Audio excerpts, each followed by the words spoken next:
சேலம் வடக்கு சட்டமன்ற தொகுதி திமுக வேட்பாளரும் அமைச்சருமான ராஜேந்திரன் தொகுதிக்கு உட்பட்ட பகுதிகளில் தீவிர தேர்தல் பிரச்சாரத்தில் ஈடுபட்டார். அஸ்தம்பட்டி பகுதியில் உள்ள மணக்காடு, ஜான்சன்பேட்டை, பிள்ளையார் நகர், கோர்ட் ரோடு காலனி உள்ளிட்ட பகுதிகளில் வீதி வீதியாக சென்று மக்களை சந்தித்து வாக்கு சேகரித்த அவர் கடந்த 5 ஆண்டுகளில் திமுக அரசு செய்த வளர்ச்சி திட்டங்களை பட்டியலிட்டதுடன் திமுக அளித்த தேர்தல் வாக்குறுதிகள் அனைத்தும் நிறைவேற்றப்படும் என்று அமைச்சர் ராஜேந்திரன் உறுதியளித்தார்.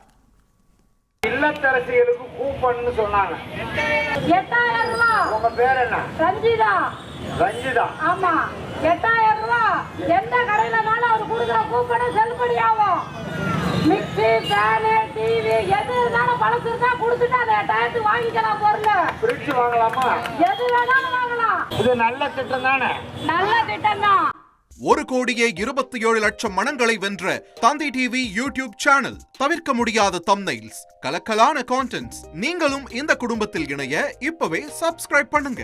அசுரபலம் கொண்ட எங்கள் டிஜிட்டல் கரங்களில் உங்கள் விளம்பரங்களை சேர்க்க வாட்ஸ்அப் பண்ணுங்க. 893988883778.